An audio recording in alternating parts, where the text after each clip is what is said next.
ഇപ്പോൾ മെട്രോ പില്ലറിൽ കുടുങ്ങിയ പൂച്ചയെ പിടിക്കാനുള്ള ദൗത്യം പുനരാരംഭിച്ചിരിക്കുകയാണ്. ഫയർഫോഴ്സ് സംഘവും ആനിമൽ റെസ്ക്യൂ ടീം അംഗങ്ങളും സംഭവസ്ഥലത്ത് എത്തിച്ചേർന്നു.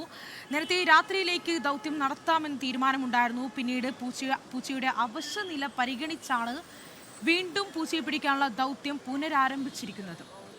വിവരങ്ങളുമായി ആൻ മരിയ സണ്ണി കൂടി ചേർന്നുണ്ട്. ആൻ, അങ്ങനെ ഇതാ ഇപ്പോൾ വീണ്ടും പൂച്ചയെ പിടിക്കാനുള്ള ദൗത്യം ആരംഭിച്ചിരിക്കുകയാണ്. നേരത്തെ രാത്രിയിൽ പിടിക്കാമെന്ന കാര്യമൊക്കെ തീരുമാനിച്ചിരുന്നു. ഇപ്പോൾ വീണ്ടും ഇതാ ദൗത്യം ആരംഭിച്ചിരിക്കുന്നു അല്ലേ?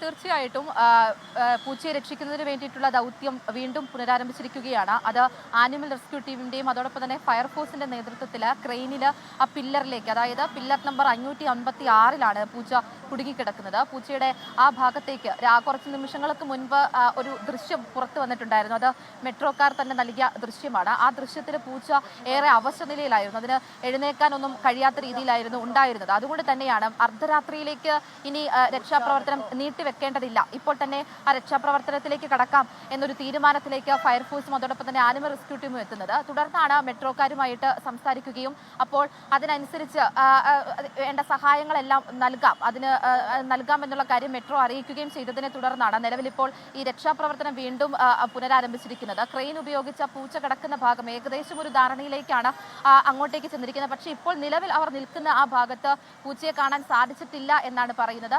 കുറച്ചും കൂടെ മാറി, അതായത് ഇപ്പോൾ നിൽക്കുന്ന ഭാഗത്ത് നിന്നും കുറച്ചും കൂടെ മുൻപിലേക്കായിട്ടാണ് പൂച്ചയുള്ളത് എന്നാണ് പറയുന്നത്. അതായത് കൃത്യമായിട്ട് പറഞ്ഞിട്ടുണ്ടെങ്കിൽ കലൂരിൽ നിന്നും ഇടപ്പള്ളിയിലേക്ക് പോകുന്ന ആ സൈഡിൽ ആ ഭാഗത്തേക്കായിട്ടാണ് പൂച്ച കിടക്കുന്നത് എന്നാണ് നിലവിൽ ഇപ്പോൾ ആ ഫയർഫോഴ്സ് അംഗങ്ങൾ മുകളിൽ നിന്ന് പറയുന്നതായിട്ടാണ് നമുക്ക് മനസ്സിലാക്കാൻ വേണ്ടിയിട്ട് സാധിക്കുന്നത്. ആ ദൃശ്യങ്ങളിൽ നമ്മൾ കണ്ടതാണ്, ഏകദേശം ഒരു നടുഭാഗത്തായിട്ടാണ് ആ പൂച്ച കിടക്കുന്നത് എന്നാണ് ദൃശ്യങ്ങളിൽ തോന്നുന്നത്. എഴുന്നേറ്റ് നടക്കാനൊന്നും കഴിയുന്ന ഒരു സാഹചര്യമല്ല പൂച്ചയ്ക്കുള്ളത്. അപ്പോൾ അതുകൊണ്ട് തന്നെ ആ ദൃശ്യങ്ങളിൽ കാണുന്ന ആ സ്ഥലത്ത് തന്നെ ആയിരിക്കും പൂച്ചയുള്ളത് എന്നാണ് പ്രതീക്ഷിക്കുന്നത്.